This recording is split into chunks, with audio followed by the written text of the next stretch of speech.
We have a very interesting debate ahead of us on a topic of which I have to admit I was not at all aware, even though I have a 28-year-old son who has always been a gamer, and he explained to me what all this is about. What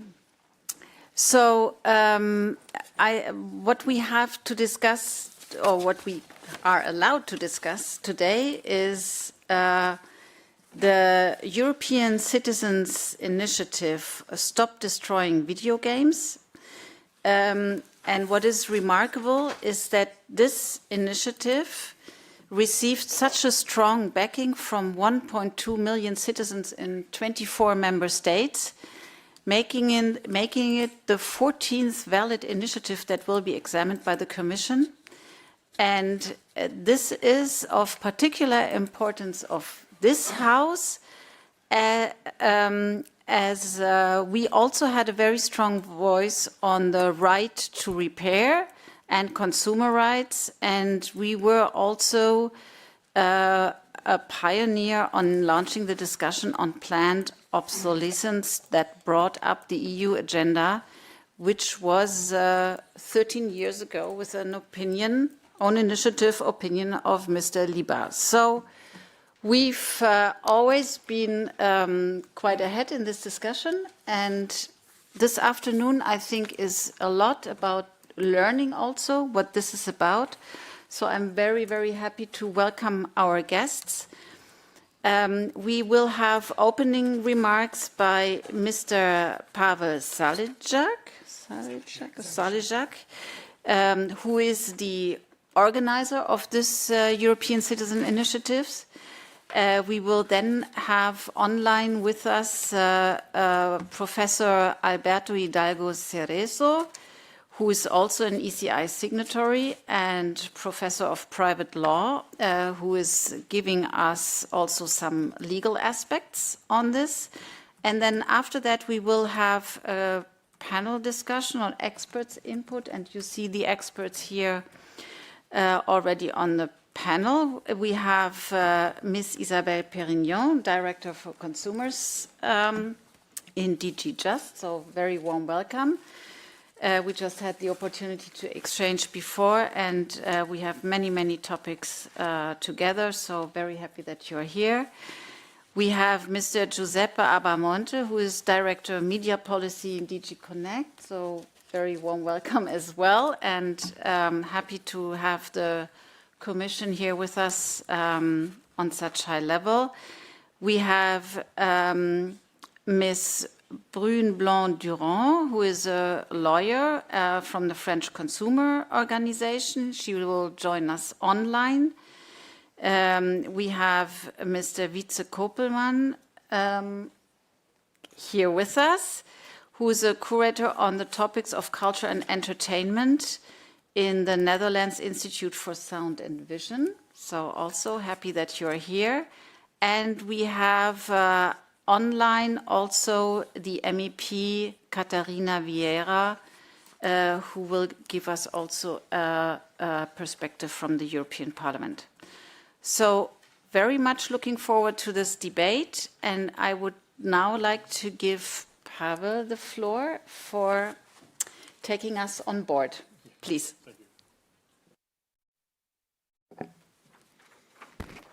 Hello, my name is Pavel Zalesak. I've been with Stop Destroying Video Games for more than 2 years now.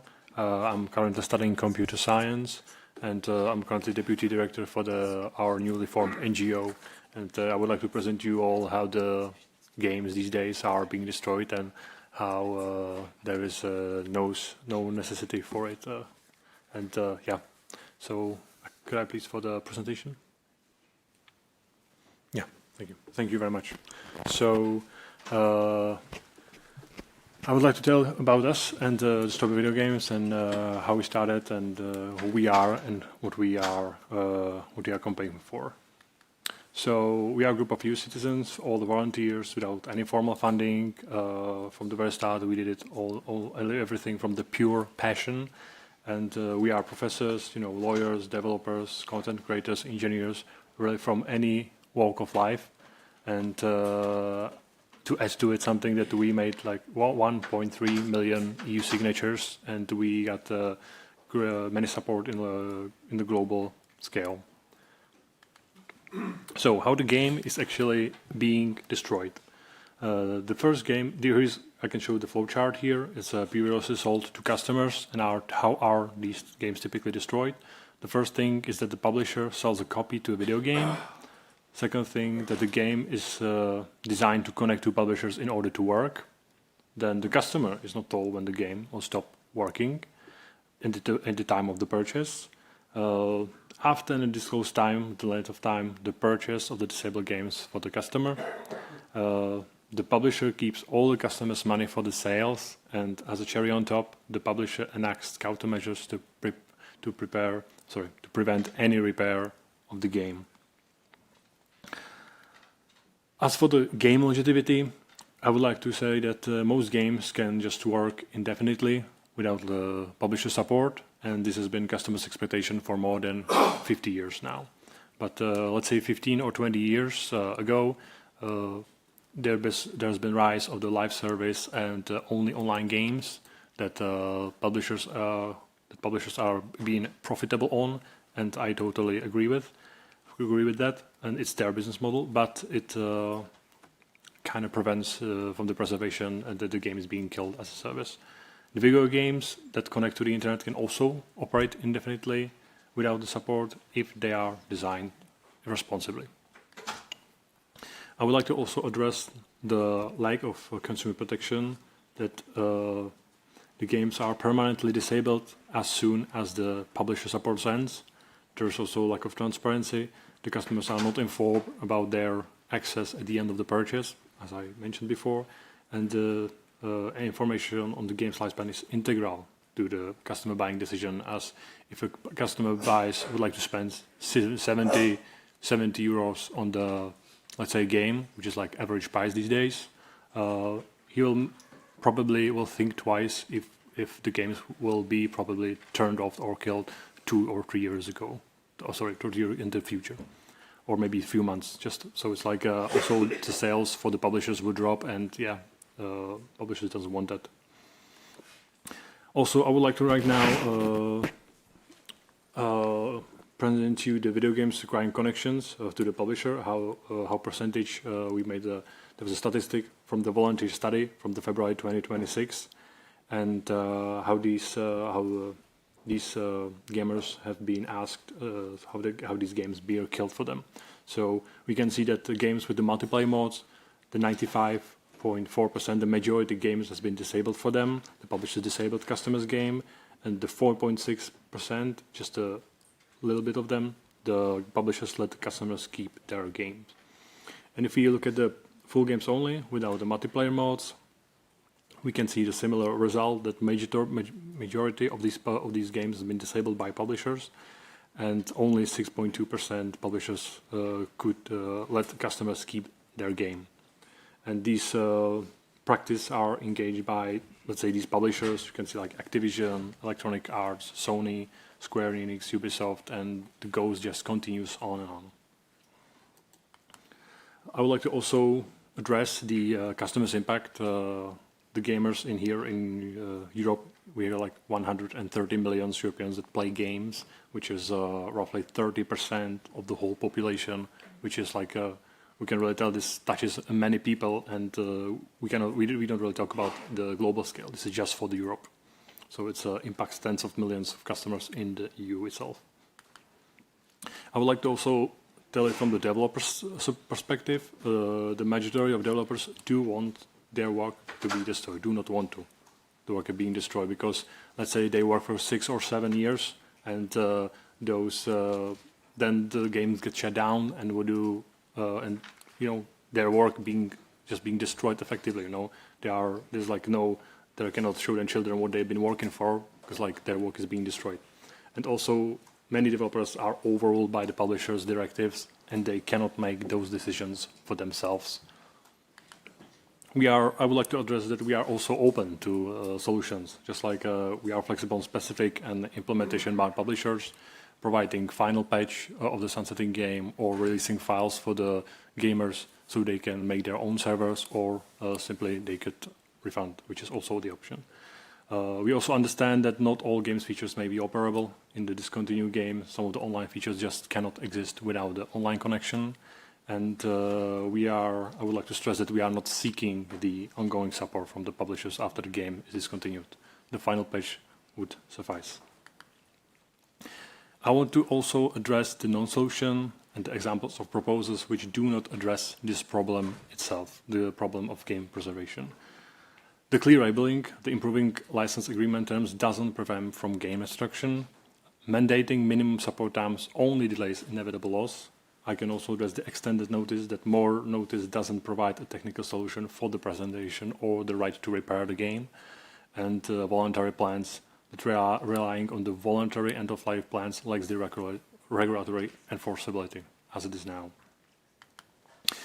And for the conclusion, from my side, major publishers ignore customers' rights and spoil the market both for the customers and good faith actors. There is a clear need for the harmonized regulation that is essential to avoid the market chaos to ensure robust protection for the EU customers. And I will also say from myself and also from my whole team that, and also from 1.3 million people who are backing this initiative with their signatures from 24/7 countries, that the EU citizens are respectfully asked the committee to address this critical consumer right issue. And also I would like to say on the end part that we are now witnessing the library of the Alexandria all over again, that and it's burning every time the piece of software is wiped from the existence. We don't need to time machine to save the history. We just need to stop letting it burn today. Thank you for your attention. Thank you very much, Pavel. I would now like to ask Professor Alberto Hidalgo Cerezo. He's online with us. Hopefully the connection works. Mr. Hidalgo. Hello, everybody. Can you hear me? We can hear you, yes. Can you Yes. hear us? Hello. Then we are in a perfect world. So please go ahead. Thank you very much. Thank you, Your Honors, at the European Economic and Social Committee, for your time and attention. I'm Professor Alberto Hidalgo Cerezo at the University San Pablo CEU, Madrid, Spain, at the Department of Private Law and Rights of the Citizen. I am PhD in Law, Jean Monnet Professor and Researcher with the Jean Monnet Project dedicated to consumer law harmonization, especially on digital consumers. I am a member of the European Law Institute, the Royal Academy of Law and Jurisprudence of Spain, among others, and a ward of the Madrid Bar of Lawyers in European Union law. Also recently in the section of eSports for my work regarding this citizens' initiative, Stop Destroying Video Games. I'd like to thank my colleagues, members of the legal team of this ECI, Abel Vallejo and Marcin Bartzik. And my intervention is less than 10 minutes long. It has only 5 slides, and it's grounded in 3 basic ideas. First one, how this unfair practice harms consumers' rights in the European Union, and hence how we need a unified solution to safeguard legal certainty to achieve an effective single digital market. Second, the vocation of European Union primary law to provide a high level of protection for the rights of the consumers. Third, a real example of these terms and conditions we consider harmful for consumers in the video gaming market. Please keep this slide. This slide is fine for now. So, first of all, rebalance for an adequate consumer protection in the digital single market. We are addressing what we consider an unfair practice. When a game is functional, it should not cease to function as a result of a deliberate and avoidable decision. This raises concerns of planned or even forced digital obsolescence, where products that are rendered unusable despite remaining technically viable. Consumers are defenseless against this practice. Even more, there is not even a right to repair applicable to video games. Please, when possible, next slide. Second, need for a harmonized solution. There is also a clear need for harmonization. National authorities are reaching divergent solutions, undermining legal certainty and causing fragmentation of the single digital market. This has potential to cause a distortion of the digital single market in the future. In the lack of an action, the absence of a harmonized solution will cause the problem to extend in time with 27 different national approaches that will be harder to harmonize afterwards, causing a de facto fragmentation and malfunctioning of the European digital single market. Consumers from all countries should equally receive the same rights, the same level of protection when buying the same games in the same stores within the digital single market. Please, when possible, third slide. European Union as a global leader in consumer protection. Over 60 years have passed since President of the US, John Fitzgerald Kennedy, pronounced the speech that provided the 4 basic consumer rights we still have today. Those are information, protection of their interests, their economic interests, safety, also health, and association. These very 4 same rights are equally reflected and recognized in our Treaty of Functioning of European Union, Article 179, which we will see later. Please, let's keep something in mind. Nowadays, it is almost impossible to develop as a full citizen without being a consumer. We all buy goods and services in our daily lives, taking part in our single market with a high level of protection. Therefore, in the end, it is easy to see protecting consumers is protecting citizens, as Kennedy said back in 1962. Now, for more than 50 years in the European Union, the EU policies have developed a global leading identity around consumer protection and the single market. Nowadays, this very same level of protection has to reach a new destination, the digital single market.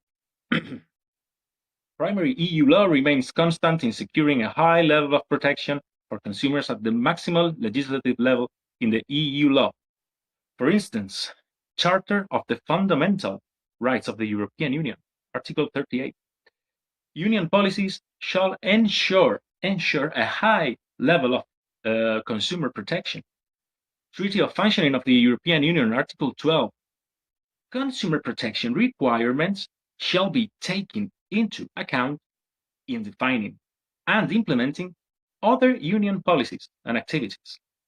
Or 169.1, in order to promote the interests of consumers and to ensure a high level of consumer protection, again, the Union shall contribute to protecting the health, safety, economic interests of consumers, as well as promoting their right to information, education, and to organize themselves in order to safeguard their interests, like in this ECI. There are other articles, but we're keeping it simple. This is a call from primary EU law that we should not miss. Please, when possible, fourth slide. Real example of terms and conditions. Now, as proof of the problem, here is a real case of an user license agreement, which comes from the company ZeniMax Bethesda. Game is Fallout 76. The clause is number 7, termination. ZeniMax may terminate this end-user agreement at any time, for any reason or no reason, including blah, blah, blah, blah, blah, blah, blah. Upon termination by ZeniMax for any reason, all licenses granted in this agreement, blah, blah, blah, with respect to the game, shall immediately terminate, and you must immediately do number 1 and 2. 1, permanently destroying all the copies of the game in your possession or control. And 2, removing the game client from your hard drive. We believe this practice is unfair for the European consumers, incompatible with the aforementioned articles from the primary EU law. Hence, we kindly ask your honors to stop this kind of harmful practices. Please, when possible, final slide. Conclusions. Major publishers in the video game industry are operating in a manner that ignores consumers' rights, creating an unbalanced field.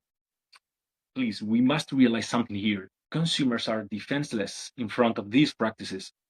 This is a classic historical topic in consumer law, in its very core, in its fundamentals. And it is really simple. individual consumers don't have the force, one by one, to face these practices. It is clear to see, but it's also a typical problem, and the Court of Justice of the European Union has referred to it in its doctrine historically and peacefully. For instance, case 240/98, 168/05, 618/10, 693/19. There are a few, there are lots of them. To summarize, individuals cannot face the factual force that a company can apply, especially in the digital sphere. So this is also a very basic manifestation on why this European Citizens Initiative got the support from the citizenship in the first place. So in the absence of a stop of these practices, companies have the factual force to just cut access, destroy, etc., leaving consumers without the game and without the money. And this is unbalanced and unfair and fails to comply with the call from primary EU law we mentioned earlier. Clear harmonization regulation for such practices is needed to avoid distortion between countries that operate in the same digital single market. In my eyes, and please correct me if I'm wrong, we need harmonized solutions for 27 countries if we don't want to fragment the video gaming market into 27 different approaches, which would cause confusion, diverse levels of protection for the EU consumers depending on their state, a major effort for the industry to comply with 27 different legal regimes. And in my eyes, this is the opposite of one of the main pillars of the EU, one of our common values as EU citizens, the single market. In this case, the goal to achieve is a real digital single market. In the end, the citizens of Europe are asking the European Union for help. We are respectfully asking the members of the EU to address this issue. I want to thank you all very much for your time and attention. Thank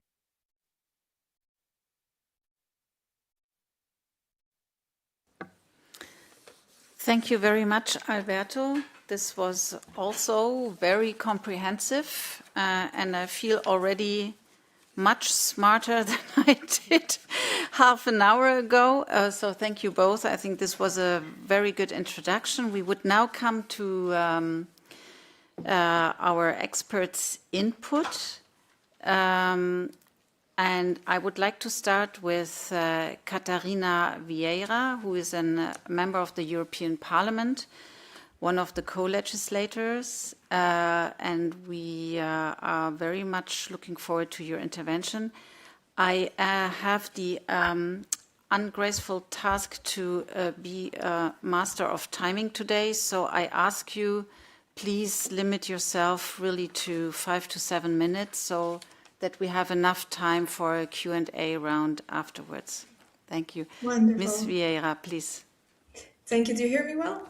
Yes, we do. Fantastic. Good to know, and good afternoon to everybody. And I think 5 to 7 minutes is really a lot for MEPs, so we should be fine. Good afternoon. I'm Catarina Vieira, member of the European Parliament for the Greens EFA group, and elected in the Netherlands. And I wanted to start with thanking you for the invite and apologize that I'll have to leave in about 40 minutes, so I can't stay until the end.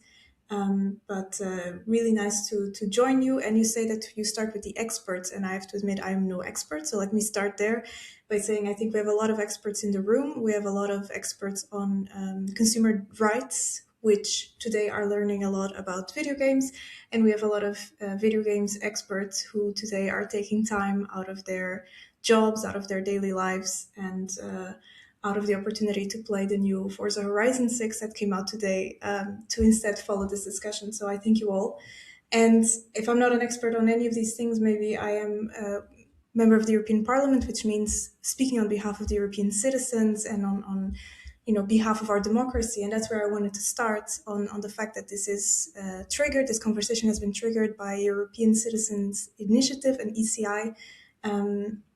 That is, in my view, one of the things to celebrate about our European Union. And I think sometimes it goes without saying, but it should be said, it's not easy to gather 1.3 million signatures for anything, and the kind of mobilization and active participation that people do to bring these issues to the table, to gather communities, to move action from online to offline to real policy making spaces is extremely important. And us as European Union institutions, as a Parliament, as a Commission, and all others, have the responsibility to celebrate that and to take action on what the citizens bring to the table. So I guess that's where I wanted to start. We've done this before in the session that we had in the committee of the European Parliament, but to really take a moment to acknowledge the hard work of the organizers and to congratulate them, because this kind of mobilization is very unique, and I think really provides an opportunity to put people who are not often in touch with European policy making in the room, and engaging on the topics that are important for them. Maybe to speak a little bit about the European Parliament, we had a session on this matter in a joint committee session of the PETI committee, so the Petitions Committee, the URI committee, and the IMCO committee. So 3 committees are involved in this matter. And I was at that session, and I have to say that what really stood out to me, apart from the clarity of the explanations and the level of detail that we really received from the organizers of the initiative, was a very successful cross-party support for the initiative that is presented. So I think that is in a time where we're very divided and things can be very polarizing, it's important to also note that this is an initiative that can receive a lot of support in the European Parliament. And there we've been presented with very clear examples of why this is a problem for consumers and what are the different avenues to fix it, and also what things wouldn't fix the problems that are there. And I think really this is, as lawmakers, as possible lawmakers on this matter, our work is really cut out for us in a very clear way, with a lot of evidence and in a way that anyone can understand, and that we can move forward on legislation if so becomes the case, if the Commission comes forward with more something more tangible on this matter. And ultimately that would be good, because as the experts have mentioned, as also I think Alberto was saying, this is something that if we go ahead, we want to do it at a harmonized level across the European Union, which is always the goal when we have one single market. And maybe a moment here to say that while it's really important, of course, that we protect our consumers and that we take initiative as the European Union, I want to really highlight that this is a very global movement. So based on the experience, the very short experience I've had in engaging with this initiative, I received feedback from citizens, from gamers across the world, across our union, in different member states, but also in other countries. I received comments and messages from people from the US, people from various countries saying, hey, I'm really glad to see a parliament discussing this matter and taking initiative on this matter. And I really think this is a very good and clear example of something the EU can do very well, which is to be a front runner on issues that become global issues, because citizens across the world suffer from the consequences of video games being discontinued or denied, consumers being denied access to them when there's no need for that. So I really want to highlight this also as an opportunity for the European Union to be a front runner on digital rights, on video games. And that brings me to how we see video games as a whole, because obviously if you're not a gamer, and I'm not much of a gamer myself, it might feel like, it's a hobby, it's something you do for fun, and it is, but it's also very personal, and it is in itself an art form. It can be very emotional, it can be very beautiful, it attaches a lot of memories, it's something that really you spend many, many, many hours. I think many of you, if not yourself gamers, maybe have family members who you see do that. And I think it's really important that we start rethinking this from not only from the consumer rights perspective, but also from a cultural heritage and the protection of that cultural heritage. And I have cried at seeing outcomes of video games that I didn't even play myself. But if you've seen I'm thinking of Planet of Lana, which is a video game that my partner played that really stole my heart. So what I'm trying to say is it's a lot more than just entertainment. It's really something that is worth preserving. And for that, I'm really curious to hear from the next panelists, and especially from Beeld and Geluid, which I know do a lot of work in preservation of various forms of media and how important that work is. So to close off, because I promised to be short and I only have about 30 seconds left, my main message would be to celebrate the ECI, the democracy, the citizens movement, but also to nudge the Commission to, I mean, I know you're aware, I know you're here for a reason, but to really say from the Parliament side, you would have a lot of support, and I hope that you can do a thorough investigation of the gaps that we currently have on European legislation and hopefully bring something forward that will address the concerns of gamers across the EU and hopefully also across the world. And thank you all very much for the invitation and for being here today. And I look forward to staying until I can, and afterwards I'll get notes from my team who's watching. Thank you very much. Thank you very much for this intervention, Catarina, and thank you for your time, even if you have a tight schedule. But it was very important to hear the voice from the European Parliament here. I would now like to hand over to Isabelle Perignon. She's Director Consumers in DG Just, a regular guest here, and I'm very happy that you are here and looking forward to your intervention, please. So thank you, dear President, honorable members, dear organizers of this citizens initiative. So thank you very much for your invitation here. So we, in Director General Justice and Consumers, but also together with my colleagues from DG CNECT, we are co-leading the preparations of the Commission's response to this European Citizens Initiative. This is the 14th successful ECI, so European Citizens Initiative, to be submitted to the Commission for examination. And as you know, this initiative has collected over 1 million valid signatures across the EU and reached the minimum thresholds of 24 in 24 member states. So this shows that this issue is of interest to many of our citizens. Indeed, 3 in 4 Europeans play video games, and the average player age is still 31 years old. So therefore, the video gaming sector has a value that goes beyond economic figures. It's really a societal impact. So the ECI organizers had the opportunity to present the initiative to Executive Vice President Virkkunen, to Commissioner McGrath, and to the Commission services in February this year, and also, as mentioned by the MEP, to the European Parliament during the public hearing of 16 April. So we all agree with the importance of fair and transparent conditions for European consumers who sign up and pay for video games. In our response, the Commission will consider the proportionality of the requested measure and whether also the objectives of the initiative could be addressed, at least partly, through better enforcement or adaptation of existing rules. And it's true that EU consumer law does not currently impose any specific requirements on video game providers regarding the duration of supply. And current EU law also does not require the suppliers of digital content or service to make it available to consumers for continued use when they decide to end its commercial provision. Nevertheless, EU consumers are entitled to transparent information about the digital services that they offered, including about the duration of the supply and the conditions for terminating the contract.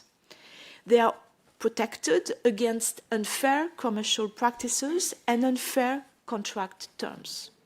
Finally, the Digital Content Directive, which was adopted in 2019 and that applies from 2022, requires the digital content and services, such as video games, to be provided in accordance with the contract terms and with the consumer's reasonable expectations.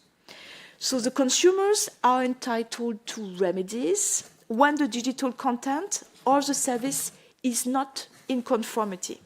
And this includes the right to refund of the money the consumers have paid in advance for the content or the service that the provider has failed to supply. So when assessing this citizens' initiative, the Commission will also analyze whether, beyond better enforcement of the current rules, there is a need to update them so that we ensure that consumers can exercise their legal rights more effectively. At this stage, we are not taking a position on a specific solution, and we are instead looking at all the aspects of this initiative. And I'm sure that today's exchanges will also provide really valuable input to our reflections. So I will now pass the floor to my colleague, Giuseppe Abbamonte, who is the Director for Media Policy in DG CNECT. Giuseppe. Thanks very much, Isabelle. I am equally delighted to be here. So we had several occasions to meet with Mr. Zalesak and the other representatives of the Stop Destroying Video Games strategy. We exchanged views last month with the Parliament, and I am personally very happy to present this initiative to discuss the initiative to the representatives of workers, employees, and civil society. I am Director for Media Policy and Copyright. Now, with my media policy hat on, it is important, so I would like to stress that it is important to be borne in mind that video games are very diverse. There are no two games which are developed in the same way, with the same middleware, or the same third-party assets, and it is important not to devise a sort of single solution that fits all, because a single solution may be unworkable for certain games and could lead to affecting unfairly part of the industry. Another thing which is important is that, and which needs to, which requires careful consideration, are the is the fact that the ECI may have a number of implications, in particular for the building of private servers to keep games playable. And it would be important to understand and assess the impact that this could have on content moderation, cybersecurity, and data protection, because keeping players safe is as important as keeping the game playable. Now, with my copyright, legal hat on top of my head, there are a few considerations I would like to make. So the first one is that EU rights, so the European copyright legislative framework provides for exclusive rights for authors and other categories of right holders, and the exclusive rights comprises the right to authorize or prohibit certain uses of their works, including the reproduction of the works, the distribution, and the communication to the public of the work. Of course, there are a number of exceptions to these rights. There is no mandatory licensing which is imposed on video games developers. So they enjoy contractual freedoms to commercially exploit their works and determine the terms of the licenses. And the EU legislative framework does not provide for exceptions that cover end of life of copyright product. There is an exception in particular for out-of-commerce work, which is set out in the famous or infamous, depending on the angle, directive of copyright in the DSM, basically which provides for the possibility to license out-of-commerce works through collective management organizations and cultural heritage institutions. Now, the exception was thought having books in mind, so a product, a copyrighted product, which is much more static than video games, and the requirements of the exceptions are very peculiar, very strict, and they may be difficult to meet for video games. So fine, do I have 1 more minute? So we know that the matter of continuing to make available video games beyond the date intended by the right holders is, of course, not just a matter for copyright legislation. There is also, as I pointed out before, an issue of protection of cybersecurity and personal data, which need to be borne in mind. And I will stop here, actually. Yes, thank you. Thank you very much, Giuseppe, and I wanted to welcome you as well. So I do it now, but great that you're here, and this is also a really important perspective we're hearing now, particularly with regard to copyright. I would like now to hand over to Ms. Brune Blanc-Durand, who is from the French consumer organization Que Choisir Ensemble. She's with us online. Please push the speak button. Bonjour à tous. Good afternoon, everyone. Thank you very much for inviting our association. I'm going to present our action against Ubisoft. I'll introduce myself. I'm Brune Blanc-Durand. I'm a lawyer within the association Que Choisir Ensemble. We took a case against Ubisoft a few months ago. There's a PowerPoint presentation to go with this. Ah, yes, there it is. Thank you. Next slide, please. So, who are we? Well, we're a French consumer association. We are the oldest in France and also the largest.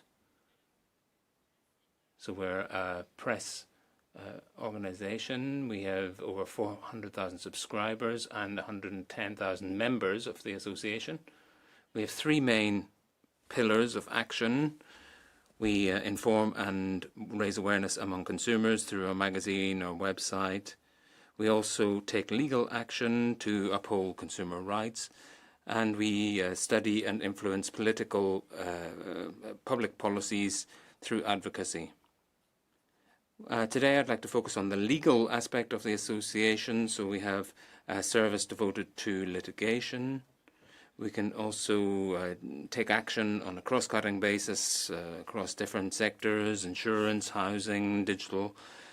And we also have a significant area on video games. We need to act and react to current affairs, especially in this growing digital age with different uses and different consumer rights issues, and we try to react to those. Next slide, please. So why did we take action in this, the Crew case? Well, this is a particularly important real-world case. This was a game which was published in 2014. There were more than 30 million copies sold. It was sold both physically and in a digital version. And then the servers were cut down and the game was unplayable after that. So there's no way to play the game anymore, whether through the physical version or online. And there were consequences for consumers, and many of them reported this to Que Choisir. So there were consumers, but also a number of collectives which contacted us. And there was also the ECI. So there was a main issue here at the heart. If you buy a video game, does that mean that you can ask for the right to use it without having the authorization or the willingness of the publisher? So if you buy the physical copy, should you actually still be able to play it even if you don't have the authorization from the publisher? Well, in reality, this challenge goes beyond the crew, and we took action because we saw that there was quite a worrying trend when it came to the video game sector. We saw that more and more games require a permanent connection, even outside of the multiplayer universe. So this ongoing connection, with these ongoing connections, publishers often reserve the right to cut off the servers and to make the games unplayable.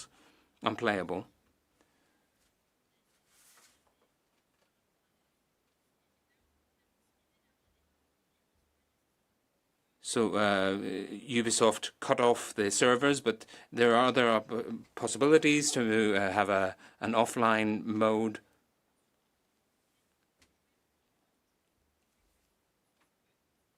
And people will be able to continue playing even if the server was cut off.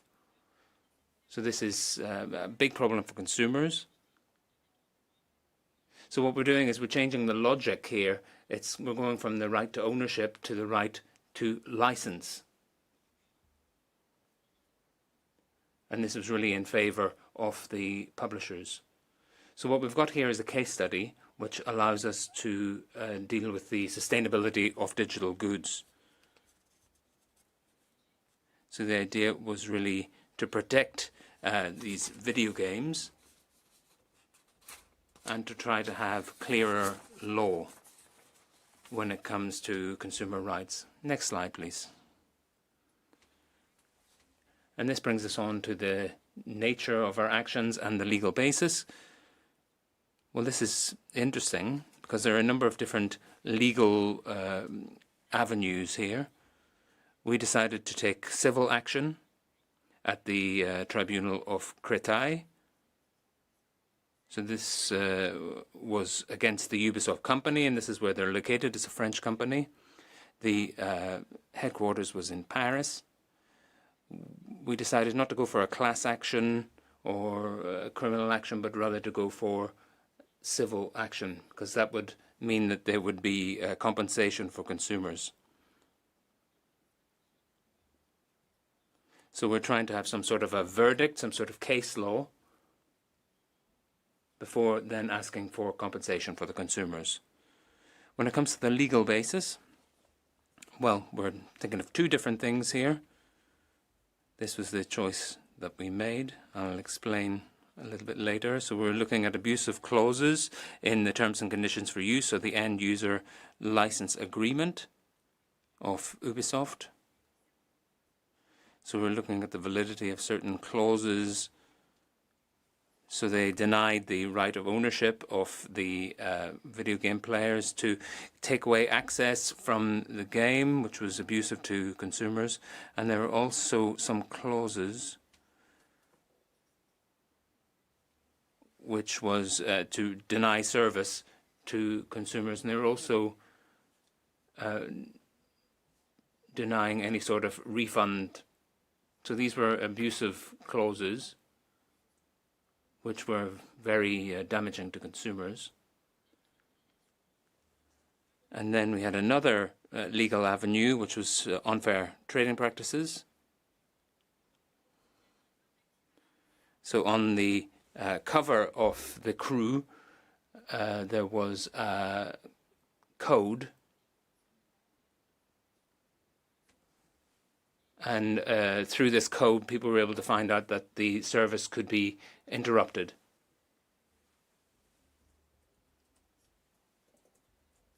In 2023, Ubisoft said they were going to put an end to the service, but the average consumer didn't have access to this information.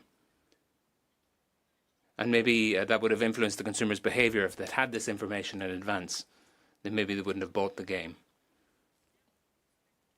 But in any case, we think that the consumer wasn't properly informed. Ubisoft reserved an unilateral right to close down the servers, and that no solution was actually put forward. Next slide.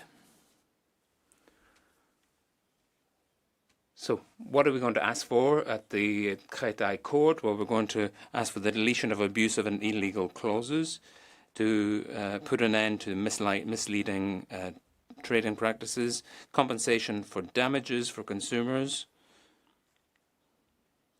But as I said, we're looking at something broader as well. We're looking at stepping up the obligations of publishers, greater transparency in the sector, because we now have different uses. So we're seeing that we're moving from hardware, from a physical copy, to a more subscription-based model. And then the last aspect is to increase legal certainty for consumers when it comes to digital goods. So in conclusion, I think we can see that in the Crew case, we can see that there are a number of clear questions which are being raised when it comes to the digital environment today, the digital economy. Thank you very much. Merci beaucoup pour cette perspective. Thank you very much for this overview, this French perspective on things. It's really a real-world case.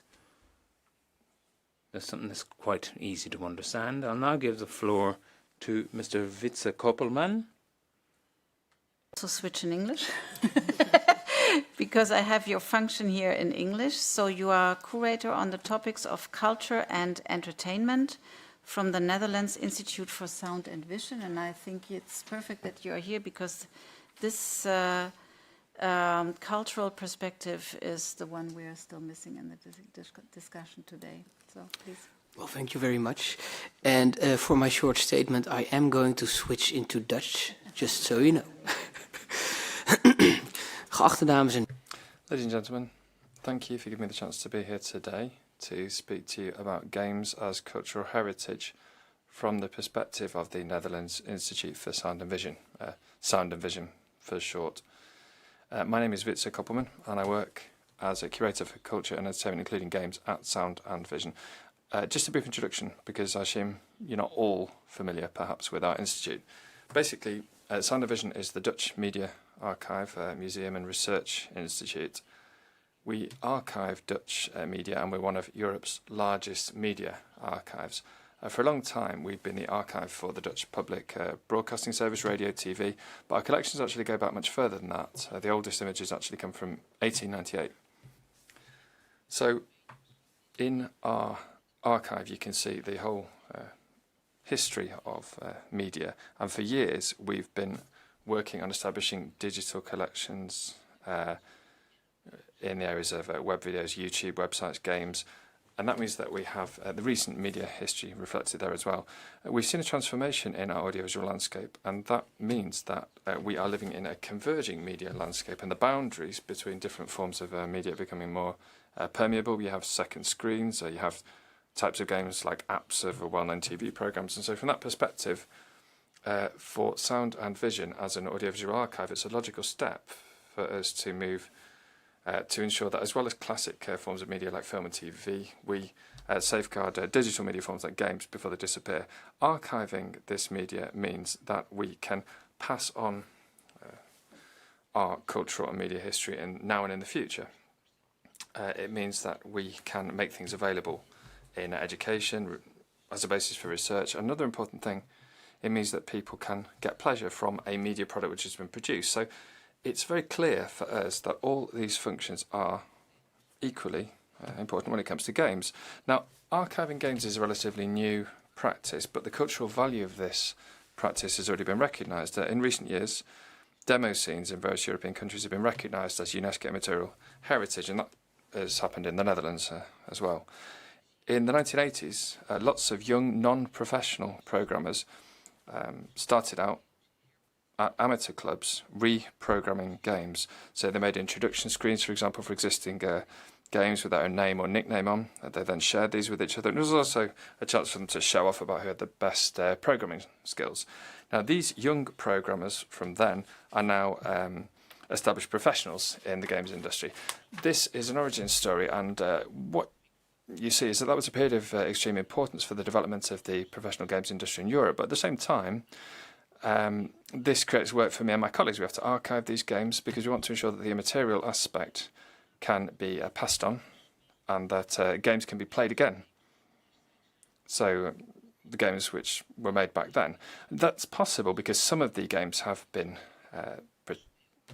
safeguarded, and they're still playable now, and they're still accessible.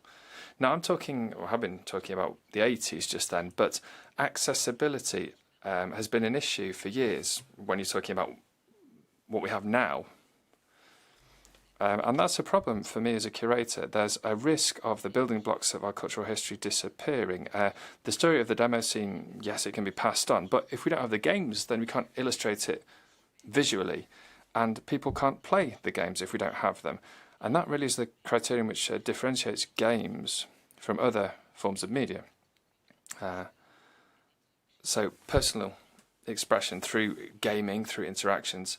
Now, there are replacements like recorded gameplay videos, but the essence of this medium lies in the possibility to actually play a game. So this issue, Stop Destroying Games, is focusing on is important from a cultural, historical and heritage perspective. And for Sound and Vision and other European archives, it's important that these games don't disappear and that they remain accessible in a playable form. So Sound and Vision is working with rights holders of the games we are archiving.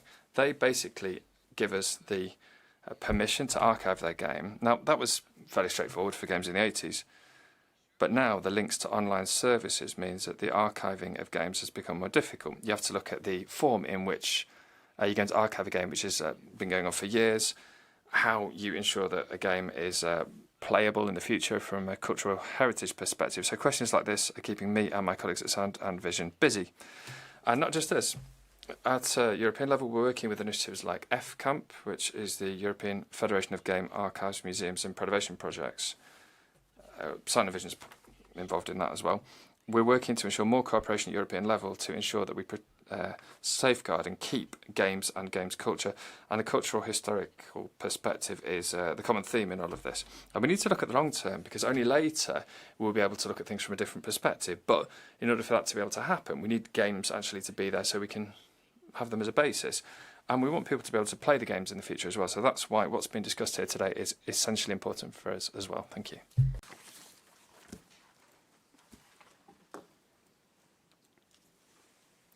En dat was het. And that was all. Thank you very much, Wytze. That was also very enlightening and important. So I think we have now really various aspects, and it is also clear that we somehow have to bridge several interests from several groups, and of course also the video game producers or companies have also legitimate interests. They are not present today, and I guess balancing all these interests, and particularly with this last intervention, that the whole dimension of cultural heritage in these games needs to be looked at, is really completing the picture.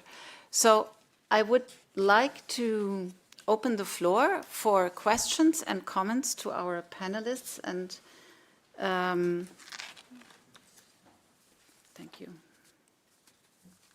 Please, Dirk Bergrath.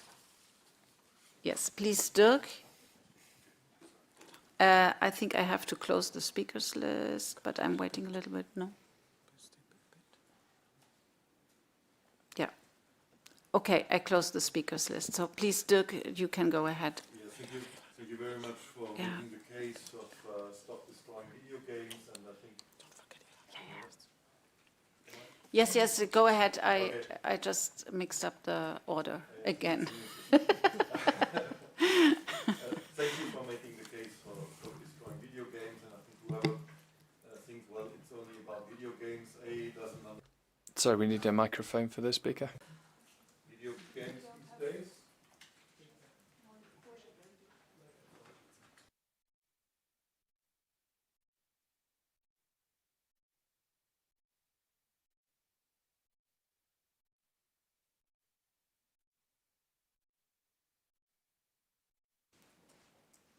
No? Okay.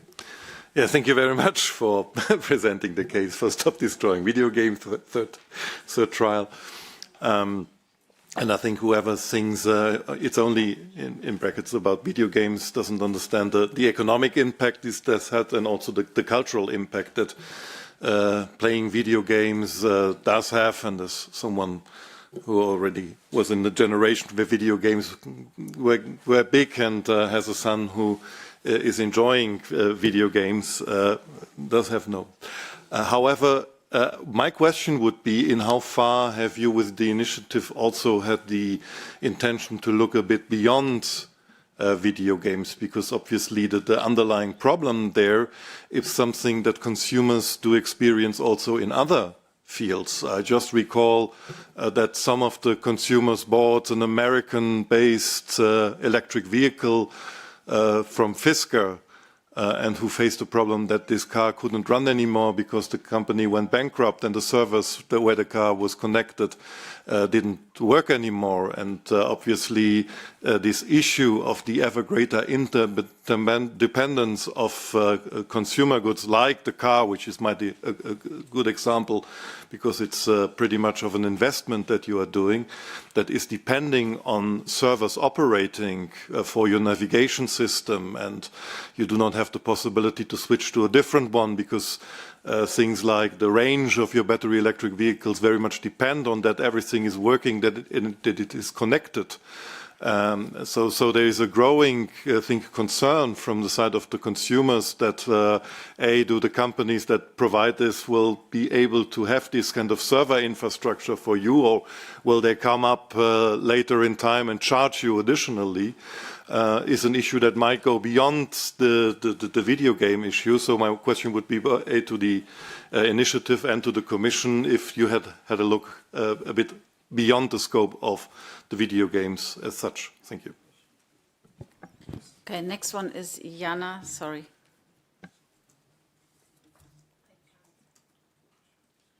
It takes a time. No, now it's my micro that's open, not Jana's, I'm sorry.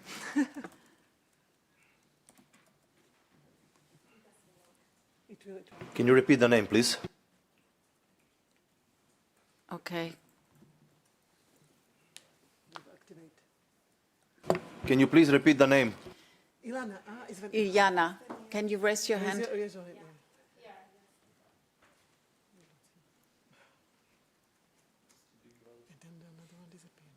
Yeah, Sophia is the next one.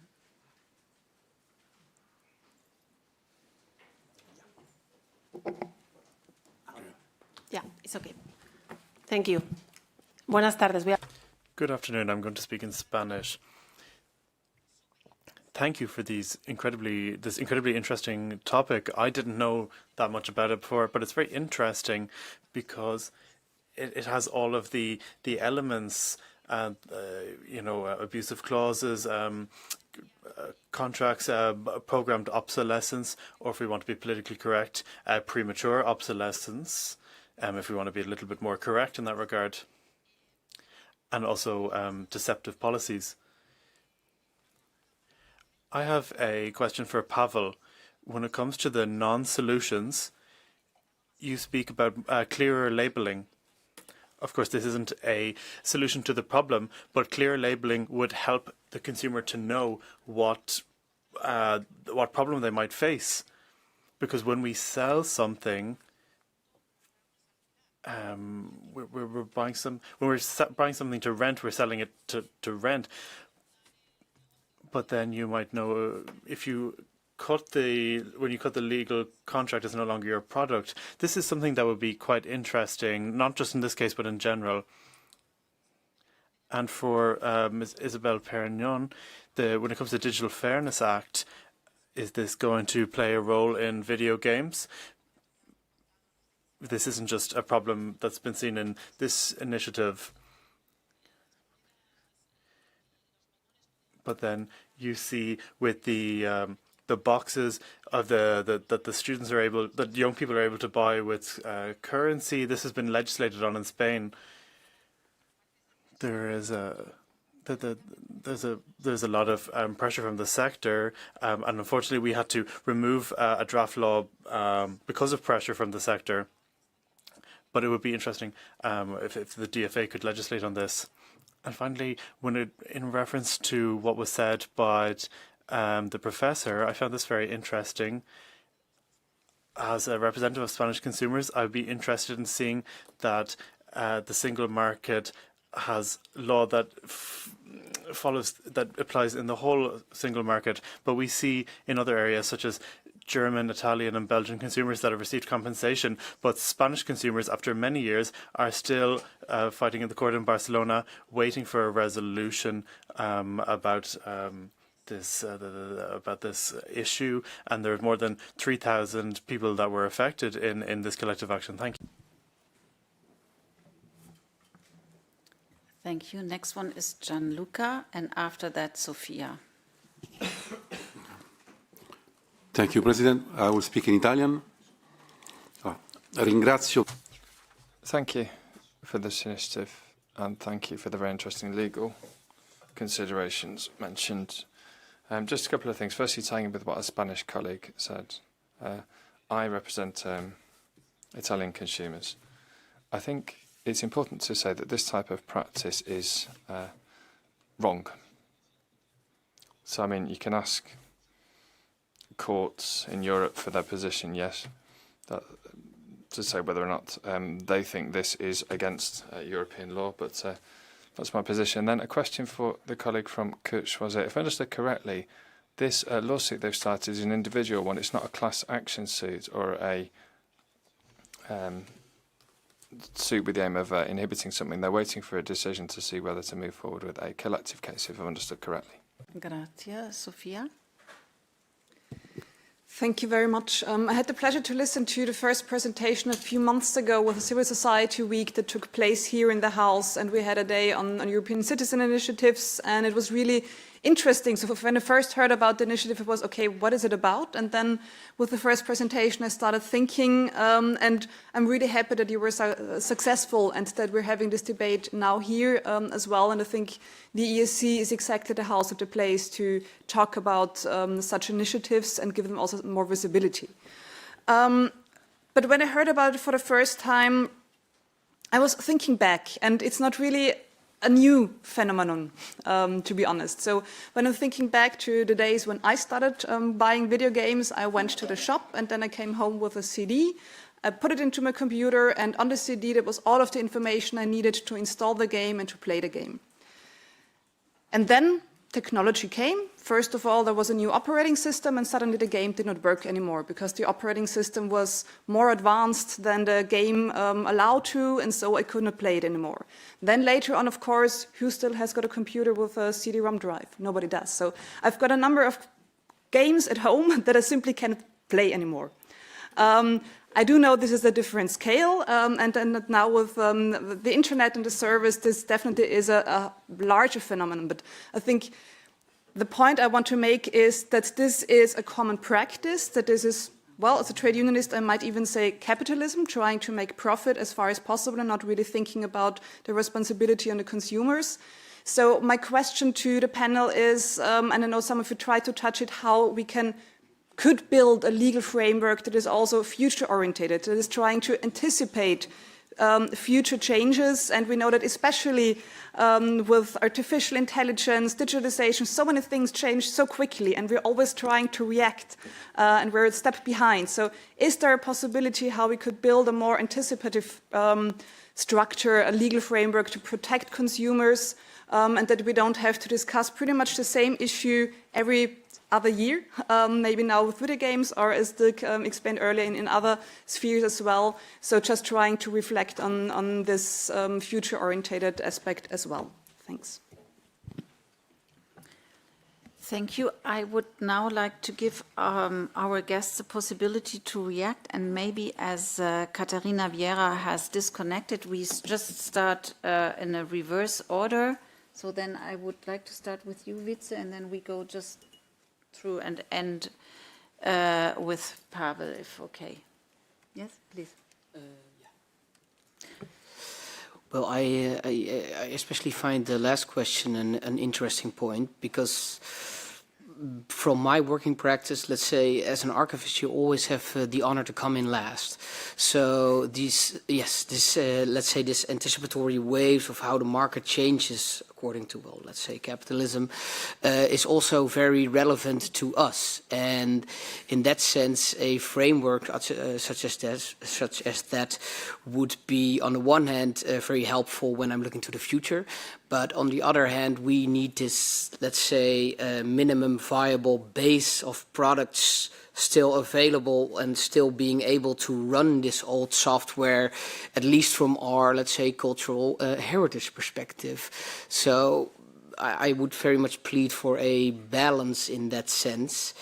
And that would be something that would be very interesting for us to look at, so where the balance lies in this sense. Also because I think that if people want to still play older games, the initiator cannot be, and also the abolisher cannot always be the making or the publishing party in that sense.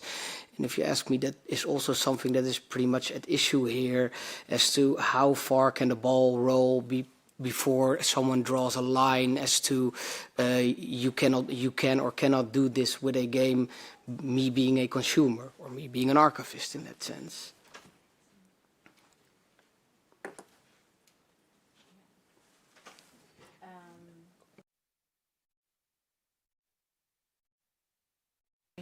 Ms. Brune Blanc-Durand, are you still connected?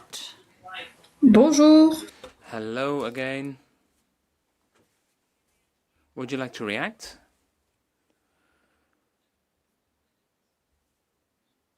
Well, yes. Well, it's an individual action, it's not a class action. Our action wants to enforce the law. I'm afraid we've lost the speaker temporarily. So depending on the outcome that we have, we could envisage doing something else to get compensation for the consumer. I'm afraid the internet connection isn't good enough on the speaker's side. Sorry. It's very difficult to hear you. There's a problem with the connection.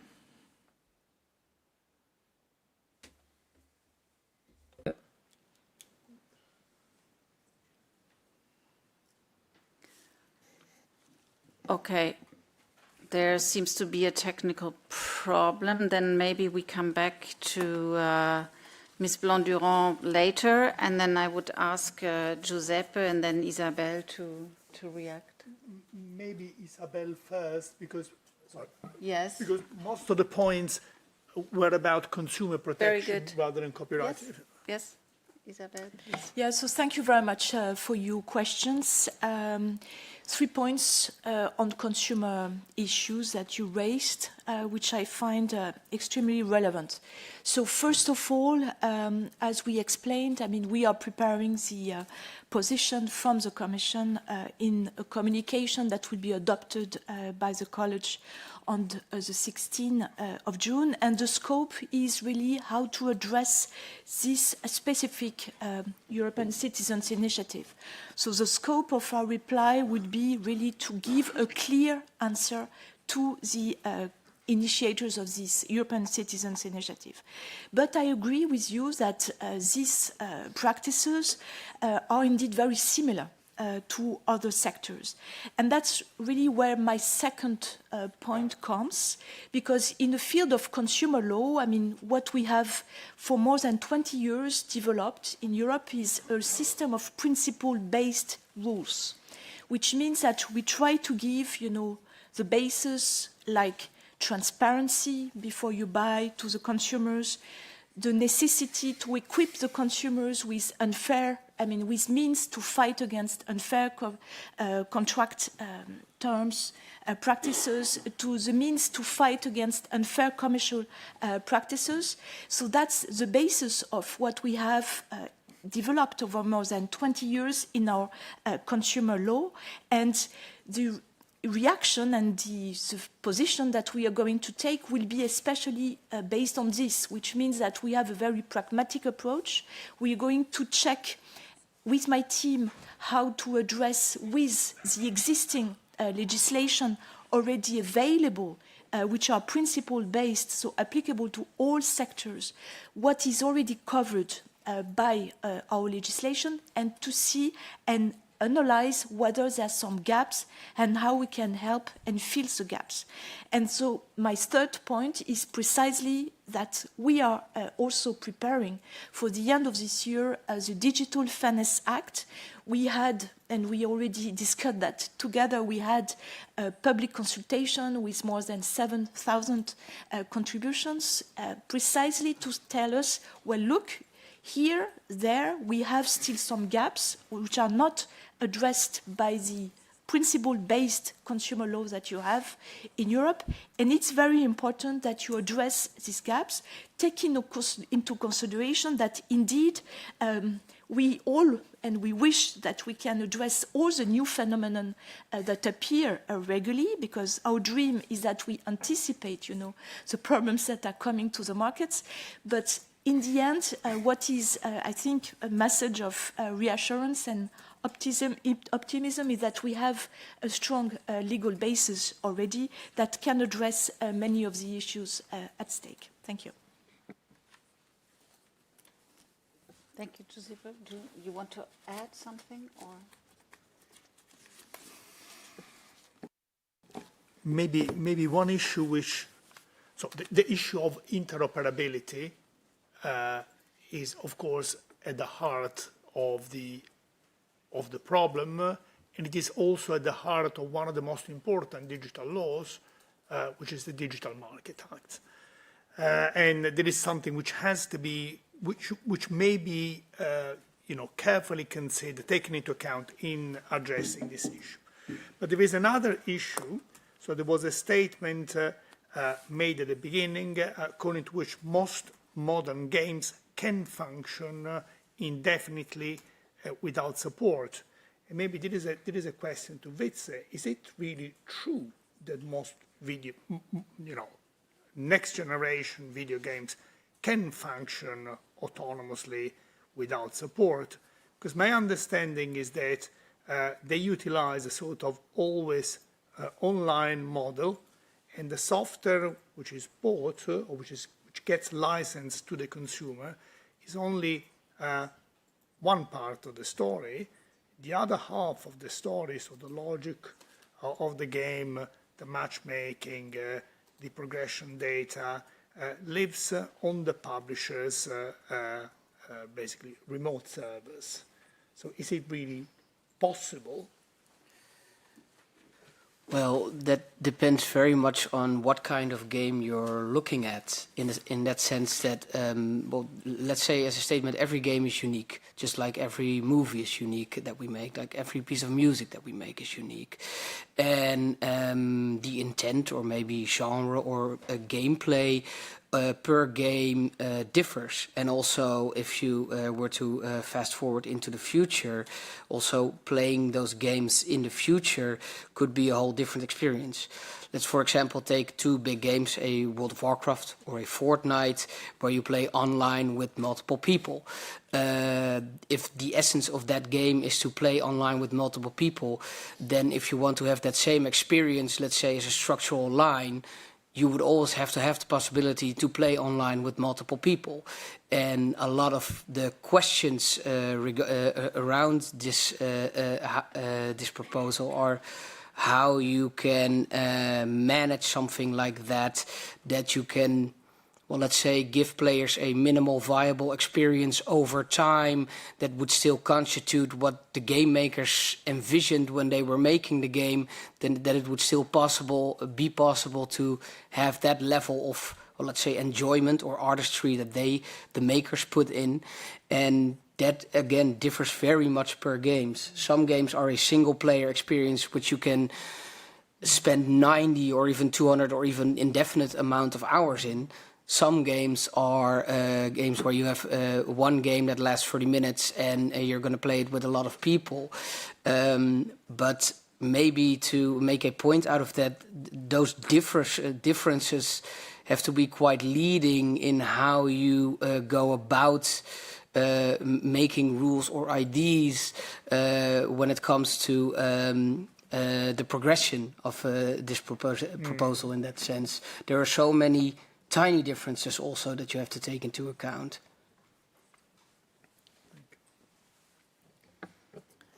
Okay, thank you for this clarification. Alberto, are you still connected? Would you like to comment or react on the questions?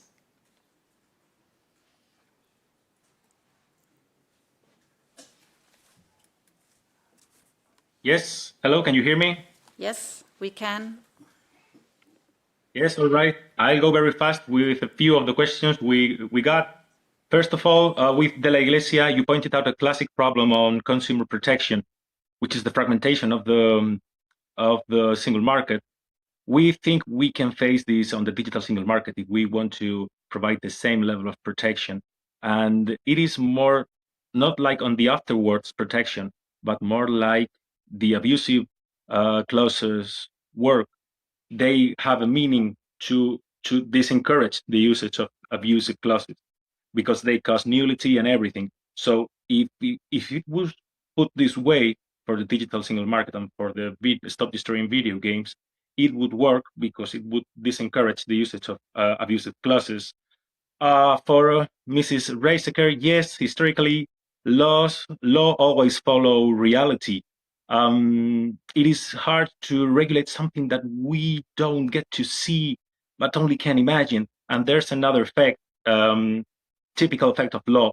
When you put regulation in something, regulation causes pressure to comply with the law. So any company, any economical body that wants to operate in that market will try to move away from the legal pressure. That's why we are always chasing after technology. Besides of that, our initiative is technologically neutral. We don't ask for a specific measure or it should be done this way. No. We let the creators be free for their solutions. What we ask is simple. Please do not destroy the game. For Mr. Bergrath, he's absolutely right. To be honest, we cannot exceed the scope of the ECI, but the underlying problem is exactly what you said. Can I be honest? Because there has been technological progress, there cannot be a regression on rights. If we are progressing technologically, but rights don't follow, we will go to a society with further technology, but lesser rights. So rights of the consumers, the citizens, have to follow the technological progress. And if we're moving to a digital distribution model, we should not have less rights than we had in the 20th century. Because if we're moving forward but with lesser rights, we're not truly moving forward. We're getting backwards. On the usage of IP rights, I have to state, consumers don't make reproductions, distribution, communication to the public, transformation. They just play the game. So we are not asking anything on IP law, just not to destroy the game after it's been purchased by the consumer. And Mr. Abbamonte is right. I give him a nice salutation from here. I appreciate the work you do. He is absolutely right on there is a right to withdraw from commerce. So distributors are not obligated to sell forever. And we are absolutely okay with that. We're not asking that. What we are asking is not to destroy what has been already sold. There is no right to pull back units of books or anything you bought. There can come anybody from a company and take your things from your house. And it shouldn't be that way in the digital realm as well. And finally, for Mrs. Brune Blanc-Durand, she's been very spot on her pointings of the matter. I'd like to be in contact with you in the future. So that's all from my side. Thank you. Thank you very much. Brune, shall we try it once more? Maybe the connection is better now. Bonjour, pardon. Hello, sorry. I think there was a technical issue. Yes, much better now. Go ahead. Well, when it comes to a class action, Well, our main objective was to have individual actions at this moment.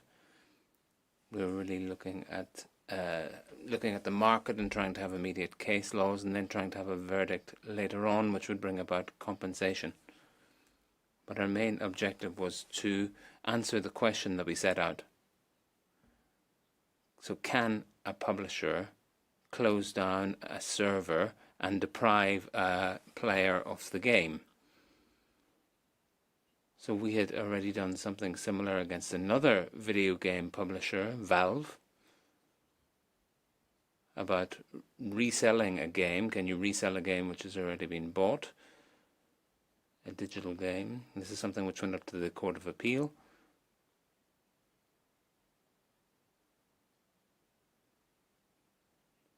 The court stated that you can't resell a digital game.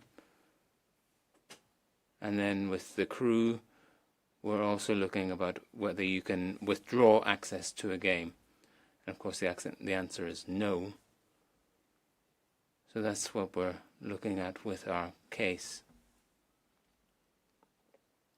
And what we're trying to do is to really protect the consumer by withdrawing these abusive clauses.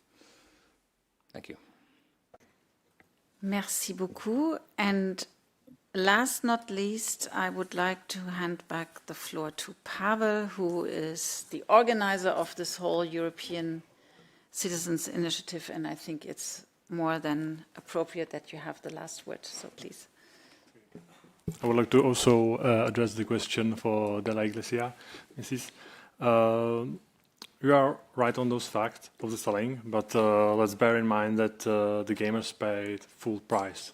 So it is clear that there should be like two models, selling and then the renting.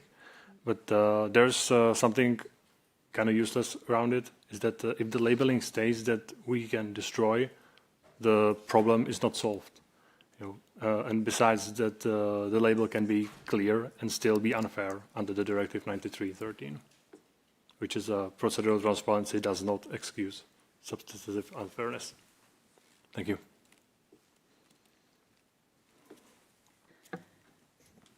Well, thank you very much, colleagues. So I think we are at the end of this particular debate. I would like to really sincerely thank our guests. It was a very insightful afternoon, and my thinking develops around the cultural heritage. If you think in science fiction and how people will look back in 100 years, what we've been doing online, I think it is important. So thank you very much, and hope to see you all soon again.